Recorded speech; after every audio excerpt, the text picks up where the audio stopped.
오늘 제목은 이방인에게로 향하는 바울이라는 제목을 가지고 말씀을 드리겠습니다. 바울이 비시디아 안디옥에서 행한 바울의 첫 설교는요, 큰 호응을 얻었습니다.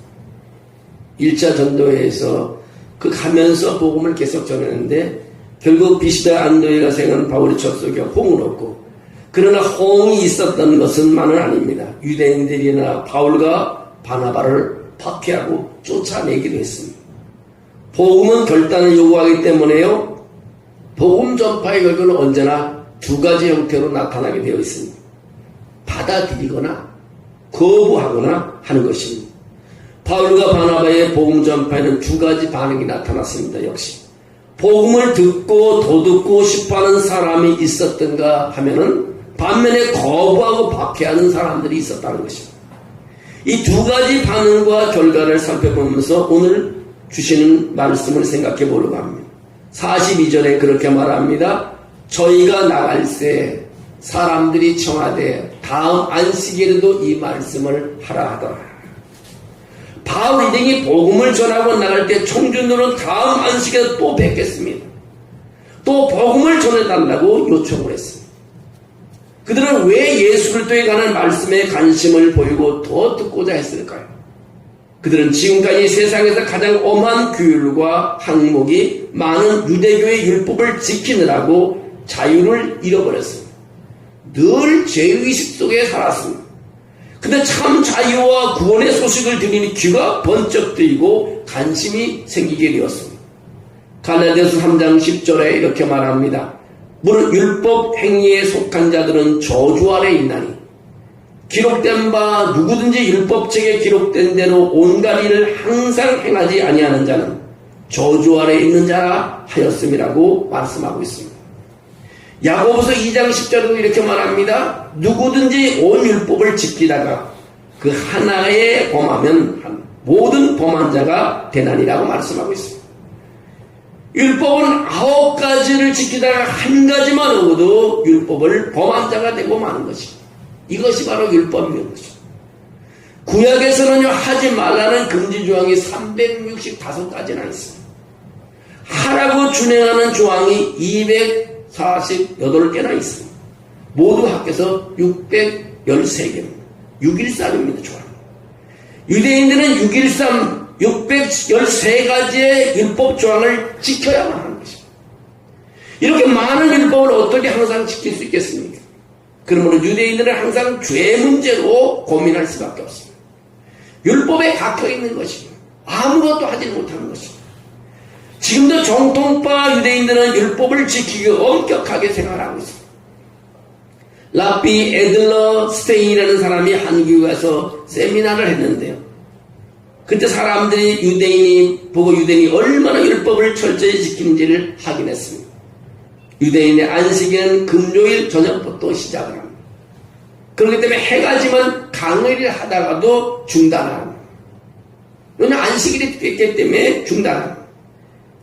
미리 해지는 시간을 알려달라고 합니다. 또 음식도 유대인들의 규정에 맞게 먹어야 하므로 국내에 코셔 제품, 코셔 푸드가 와 있냐고 묻습니다. 그 마크가 붙어있는 통조림이 있는지 수입 코너에 가서 알아봐 달라고 요구를 합니다. 없다고 통보하니까 자기가 먹을 것을 직접 싸가지고 다니다라는 것입니다. 안식일에는 밖으로 나갈 수 없으니 자기를 만나려면 호텔로 찾아오라고 하는 것입니다. 온갖 율법을 한 가지도 어김없이 지킴으로써 구원을 얻고자 하면 현실적으로는 불가능하다는 것입니다. 그런데 바울이 전한 복음은요, 예수를 믿기만 하면 죄사함을 받고 하나님 앞에 의롭게 된다는 것을 말해주고 있었습니다. 이 얼마나 놀라운 소식이겠습니까? 43절에 그렇게 말합니다. 회당의 모임이 끝난 후에 유대인과 유대교에 입건 경건한 사람들이 많이 바울과 바나바를 따르니 두 사도가 더불어 말하고 항상 하나님의 은혜 가운데 있으라고 권하니라고 합니다. 회당 모임이 끝나자 많은 유대인과 유대교 이권자들이 바울과 바나바를 따랐습니다. 전통과 율법이라는 쇠사슬에 풀려나와 은혜의 봉을 붙잡는 사람들이 생겨났다는 것입니다. 바울과 바나바는 이들에게 항상 하나님의 은혜 가운데 있으라고 권고합니다. 은혜 가운데 있으라는 말은 모든 것이 하나님의 선물이라는 것을 깨닫고 항상 감사하며 살라는 것입니다. 바울은 고린도서 15장 10절에 나의 나된 것은 하나님의 은혜로 된 것이니 내게 주신 그의 은혜가 헛되지 아니하여 내가 모든 사도보다 더 많이 수고하였으나 내가 한 것이 아니요 오직 나와 함께 하신 하나님의 은혜라고 고백하고 있습니다. 여러분, 지금까지 우리가 살아온 것을 하나님의 은혜라고 고백할 수 있어야 합니다. 정말 내가 크게 잘 살고 돈이 많지 않다 하더라도 내가 여기까지 온 것이 하나님의 은혜라고 고백할 수 있어요. 바울은 교환을 핍박하던 자기를 구원하시는 하나님의 은혜가 감사하며 그 은혜를 보답하고자 다른 사도들은 많이 수고하였어요. 근데 돌아보니 그 수고 또한 하나님의 은혜였다고 그는 고백합니다. 우리가 하나님의 은혜로 선택받고 부름받고 구원받고 의롭다 여김을 받고 하나님의 자녀가 되고 영생을 얻고 하나님 나라를 기업으로 얻게 되었습니다. 그리고 우리에게 주어진 이 모든 은혜를 우리가 계속해서 유지하고 누릴 수 있도록 하나님께서는 은혜로 우리를 보호하시고 인도해 주시고 성령님은 친히 우리 안에 내주하시고 동행하시며 연약한 우리를 도와주시는 것입니다. 알고 보면 우리의 성도의 삶은요, 시작도 가정도 마지막도 모두 다 하나님의 은혜라는 것입니다. 그러므로 우리는 늘 감사하면서 은혜 가운데서 살아야 하는 것입니다. 44절에 보시죠. 그 다음 안식일에는 온 시민이 거의 다 하나님의 말씀을 듣고자 하여 모이니 온 시민이 다 모여든다는 것입니다. 여러분, 저들이 묶여있는 율법을 풀어주는 순간 사람들이 막 몰려드는 것입니다. 오늘 하나님 믿으면 이렇게 해방되는 역사가 있습니다. 하나님을 알면요, 세상의 얽매이는 다 풀어지는 것입니다. 근심 걱정이 다 풀어주시는 거죠. 바울의 설교는 관심을 느껴 다음 안식일은 비시디아 안디옥에 많은 사람들이 움직이게 되었습니다. 너무나 많은 사람이 움직이기 시작했습니다. 사람들이 이적을 보지도 않았습니다. 기적을 나타내지도 않았는데 말씀 풀어 설명했더니 사람들이 모여들기 시작했습니다. 이렇게 모인 것을 주목할 만한 것입니다. 사실 참 믿음은요, 기적이 아니라 말씀을 듣고 얻어지는 것입니다. 말씀에 기적이 있는 것입니다. 하나님을 만나는 순간 모든 것이 풀려지는 것입니다.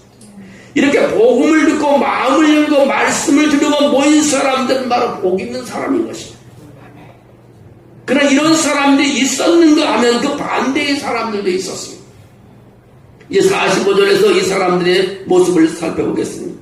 45절에 유대인들이 그 무리를 보고 시기가 가득하여 바울이 말하는 것을 반박하고 비방한 거예요. 여러분, 항상 은혜가 있는 곳에 사탄이 또 역사합니다.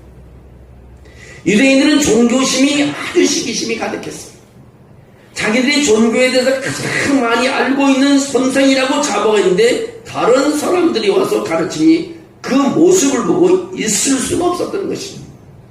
종교에 대한 열심이 잘못되면 시기로 변하는 경우가 많습니다. 잠언 14장 30절을 보면요, 평온한 마음은 육신의 생명이나 시기는 뼈를 썩게 한다고 말합니다. 시기는 뼈를 썩게 한다. 시기는 뼈를 썩게 하고 결국 스스로 망하게 하는 독을 가지고 있습니다. 그러면 사람을 시기 질투해서는 절대 안 됩니다. 그것은 바로 우리 내가 죽는 일인 것입니다. 유대인들은 바울의 말을 듣기 위해 모여든 무리를 보면서 자기들이 신봉하는 유대교가 뿌리째 뽑힐 것을 같은 위험을 느끼면서 마음의 시기심이 가득해졌고 바울의 말을 반박하고 비방하기 시작합니다. 46절에 그렇게 말합니다. 바울과 바나바가 담대히 말하라 이르되 하나님의 말씀을 마땅히 먼저 너희에게 전할 것이로되 너희가 그것을 버리고 영생을 얻기에 합당하지 않는 자로 자처하기로 우리가 이방인으로 향하노라고 말합니다. 그렇게 복음을 유대인들에게 가르쳤는데 유대인이 이제 복음을 안 받아들이니까 이제 방향이 이방인으로 가는 것입니다. 오늘 로마서 제가 책 100페이지 정도 쓴 책에 바로 결국 바울이 로마서에 고백한 것이 유대인들에게 먼저 복음을 전했지만 유대인들이 복음을 거역하니까 이방인으로 가는 것을 고백하는 것을 그 로마서 책에 잘 나와 있습니다. 유대인들이 반박하고 비방하자 바울과 바나바는 더욱 담대히 외쳤습니다. 바울은 유대인이었기 때문에 자기 동족인 유대인에게 왜 자기가 주장한 것을 반박하지는 것을 너무나 잘 알고 있었습니다. 유대인들은 복음의 말씀을 듣고 마음의 찔림을 받으면서도 그 낡아 빠진 전통과 체면과 위선 때문에 솔직하게 예수님 앞으로 나오지를 못한 것입니다. 바울은 그들에게 전도의 원칙을 말하고 있습니다. 구원은 유대인에게서 났다고 말합니다. 이들이 먼저 구원에 참여하고 그 후에 이방인이 부름을 받는 것이 순서였습니다. 바울은 이런 원칙에 의해 가는 곳마다 먼저 안식일 회당에 들어가 유대인을 상대로 전도를 했습니다. 그러나 유대인의 집요한 반대를 받으면서 바울은 에베소의 두라노 성원에서의 전도 이후 이 방법을 고치게 되었습니다. 그게 이제 3차 전도 여행을 마치고 기록한 로마서에서 유대인과 이방인의 구원사적인 관계를 정리했습니다. 그것은 먼저 믿어야 할 유대인이 거부함으로 구원은 이방인에 미치고 그의 유대인도 시기하여 돌아옴으로 대단원을 이룩한다는 것입니다. 그렇기 때문에 바울은 이방인들에게 가서 복음을 전하겠다는 것입니다. 왜 전하나? 이방인에게 복음을 전하면 유대인들이 그들이 시기하여 다시 돌아온다는 것을 알았기 때문인 것입니다. 그러니까 유대인에게 먼저 복음하면 다 앞으로 길이 안 열리지만 이방인에게 먼저 복음을 전하면 유대인도 그걸 보고 따라오게 된다는 것입니다. 47절에 볼게요. 주께서 이같이 우리에게 명하시되 내가 너를 이방의 빛으로 삼아 너를 땅끝까지 구원하게 하리라 하셨느니라고 하니, 바울은 유대인들이 복음을 받아들이지 않자 이제 자신이 다메섹 도상에서 주님께 부르심을 받을 때 받은 명령을 언급하고 있습니다. 바울은 다메섹 도상에서 부활의 주님을 만났을 때 이방인의 사도로 부름을 받았습니다. 바울은 자신의 사명을 이사야 49장 6절을 인용하여 이방의 빛이 되는 것이라고 선포하고 있습니다. 그가 이르시되 내가 나의 종이 되어 야곱의 집파들을 일으키며 이스라엘 중에 보존된 자를 돌아오게 할 것은 매우 쉬운 일이나 내가 또 너를 이방의 빛으로 삼아 나의 구원을 베풀어서 땅끝까지 이르게 하리라고 했습니다. 48절에 보시죠. 이방인들이 듣고 기뻐하여 하나님 말씀을 찬송하며 영생을 주시기로 작정된다는 다 믿더라. 이 말이 굉장히 마음에 와닿습니다. 영생을 주시기로 작정되는 다 믿더라. 바울의 말을 듣고 이방인들이 기뻐했고요. 영생을 주시기로 작정되는 다 믿었다는 것입니다. 누가 영생을 얻기에 합당한 자입니까? 누구도 영생을 얻기에 합당한 자는 아무도 없습니다. 의인은 없나니 하나도 없기 때문인 것입니다. 영생을 얻을 수 있는 자는 누구일까요? 스스로의 힘과 노력으로 절망일 뿐이며 오직 하나님의 은혜로 구원받을 수 있음을 깨닫고 복음을 듣고 기뻐하는 사람을 말하고 있습니다. 이런 사람은요, 복음을 듣지 못해서 못 믿는 것이지 복음을 들으면 다 믿도록 되어 있다는 것입니다. 여러분, 오늘 49절에 그렇게 말합니다. 주의 말씀이 그 지방에 두루 퍼지니라. 하나님의 말씀은요, 움직이기 때문에 가만히 있지 않습니다. 하나님의 말씀은 계속해서 퍼져나가는 것입니다. 누구도 방해할 수 없는 것이 하나님의 말씀입니다. 두루 퍼지라는 말은 복음이 일시적이나 계속적으로 골고루 전해지는 것을 의미합니다. 바울에 의해 복음은 마치 들불과 같이 퍼져나가는 것입니다. 내가 하나님의 말씀을 들었다면 그 말씀은 나에게 멈추지 않습니다. 그 말씀은 이웃으로 전달되게 되어 있습니다. 사도행전은 이런 복음의 역사를 우리에게 보여주고 있습니다. 오순절날 예루살렘의 마가 요한의 다락방에서 시작된 복음의 불길이 흩어진 유대인 성도들에게 의해 온 유대 지방으로 퍼져나갔습니다. 빌립에 의해 사마리아로 확산됐습니다. 그 성령의 인도를 받아 에티오피아 여왕 네시를 만나 아프리카까지 복음이 전파되었습니다. 그리고 안디옥의 복음이 전해지고 안디옥 교회가 세워지면서 이제 바울과 바나바에 의해 아시아를 넘어 유럽으로 복음의 불이 붙기 시작한 것입니다. 50절에 보십시오. 이에 유대인들이 경건하는 귀부인들과 그 신의 유력자들을 선동하여 바울과 바나바를 박해하게 하여 그 지경에서 쫓아내리라고 합니다. 경건하는 귀부인들은 유대교 예배에 참여한 고위층 부인들이고 유력자들은 고관들과 유지들이었습니다. 예나 지금이나 귀부인들의 영향력이 크기 때문에 유대인들은 귀부인들을 통해 유력자들을 호섭했습니다. 이처럼 유대인들은 종교적 박해에 나설 때 온갖 교활한 방법을 사용하고 필요하면 종교 문제에 계속 권력까지 이용한 것을 보게 됩니다. 비시디아 안디옥에서의 유대인 박해를 시작하므로 바울은 가는 곳마다 스스로 영생을 버린 유대인들의 박해를 받았습니다. 이들은 복음의 원수였던 것입니다. 이런 자들에게 바울과 바나바는 어떻게 대처했습니까? 51절에 보십시오. 두 사람이 저희를 향하여 발에 티끈을 떨어버리고 이고니온으로 가거느리라고 말합니다. 예수님은 전도를 위해 제자들을 파송하시면서 누구든지 너희를 영접하지도 아니하고 너희 말을 듣지 아니하거든 그 집이나 성에 나가 너의 발에 먼지를 털어버리라고 말하고 있습니다. 발에 먼지를 털어버리라는 그 풍습은 원래 이방인의 땅에 돌아오는 유대인들이 성지의 신성을 지키기 위해 이방인의 먼지를 떨어버린 데서 유래됐습니다. 예수님께서 이를 상징적 표시로 즉 그들과 관계가 없다는 것과 그들의 불신의 책임을 스스로 지게 하는 뜻으로 명하셨던 것입니다. 바울과 바나바는 예수님의 말씀을 문자적으로 이행했습니다. 실제로 복음을 여러 번 제시하는데도 듣지 않으면 나중에는 들을 기회조차 없었을 뿐만 아니라 마음이 강박해져서 깨닫지 못하게 됩니다.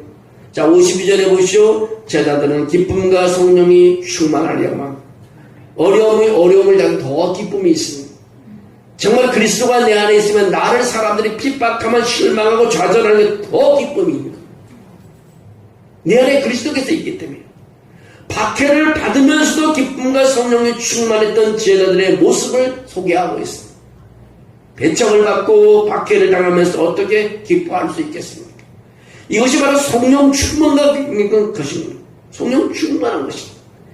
예수님께서 전도자들에게 주신 약속 때문이기 때문이십니다. 예수님은 산상수훈에서 나로 말미암아 너희를 욕하고 박해하고 거짓으로 너희를 거스려 모든 악한 말을 할 때에는 너희의 복이 있나니 기뻐하고 즐거워하라. 하늘에서 너희의 상이 큼이라고 말하고 있습니다. 너희 전에 있던 선지자들도 이같이 박해를 받았느니라고 말하고 있습니다. 주님으로 인한 박해와 고난과 역경 중에서요 기뻐하고 즐거워하는 것은 참된 신앙인의 외적인 표현이라는 것입니다. 초대교회 제자들처럼 우리도 하늘나라에서의 상을 바라보며 소연할 수 있어야 합니다. 사람들은요 세상에 종교가 많으니까 구원을 위한 다양한 많은 길이 있는 줄 알고 있습니다. 그러나 사실은 두 길밖에 없습니다. 하나는 복과 생명의 길이고요. 또 하나는 저주와 사망의 길인 것입니다. 우리는 하나님의 은혜로 올바른 길을 우리는 선택했습니다. 우리는 복과 생명의 길을 지금 가고 있습니다. 우리는 영생을 얻은 자가 되었습니다. 확신을 가지고 날마다 기쁨으로 영원한 나라 하나님 아버지의 집을 향하여 우리는 걸어가는 신앙을 가져야 됩니다. 오늘 바울과 바나바가 핍박 속에서도 그는 기뻐하고 있었을 수 있다는 것은 어떻습니까? 예수가 그의 안에 있기 때문인 것입니다. 여러분 어려움 속에서 그리스도가 여러분에게 있어야 되는 다 모든 것을 풀어주신 그 예수입니다. 오늘 성령이 여러분에게 함께 하실 줄로 믿습니다. 오늘 우리가 이 세상을 가면서 복음은 계속해서 번져간다는 것입니다. 다음 시간도 마찬가지지만 복음은 멈추지 않습니다. 바울은 그리스도와 함께한 바울은 중간에 가서 박해만 또 지내서 또 다음 성에 가서 복음을 잡고 다음 성에 또 다음 성으로 계속해서 나가는 것을 볼 수 있습니다. 멈추질 않습니다. 그런 가운데 하나님의 역사가 일어나는 걸 볼 수 있습니다. 여러분 항상 기뻐하는 마음을 가지십시오. 혼자가 아닙니다. 주님이 여러분과 함께 하시는 것입니다. 여러분의 사람들이 복음을 전할 때 이 사람에게 복음을 전해 안 되면 다른 사람에게 전합니다. 그 사람이 시기에서 돌아오게 된다는 것입니다. 항상 우리는 늘 복음을 전하는 곳에서 하나님의 영광이 나타날 줄로 믿습니다. 우리 교회가 하나님께서 전도의 문을 열으셨습니다. 사람들이 오고 가는 발걸음이 우리 교회에 있습니다. 하나님은 우리 교회의 사랑에서도 일어나게 하시고 큰 꿈을 갖게 해주십니다. 항상 기도하면서 꿈을 갖습니다. 하나님께서 그 꿈대로 이루어질 줄로 믿습니다. 우리가 하고자 하는 것이 다 하나님께서 도와주십니다. 여러분 가정일도 자녀일도 회사일도 개인일도 늘 기도하면서 하나님 주신 지혜로 갈 때 하나님께서 우리를 실망시키지 아니하시고 끝은 결국 승리하며 기쁨이 될 줄로 믿습니다. 사랑이 많으신 하나님 감사합니다.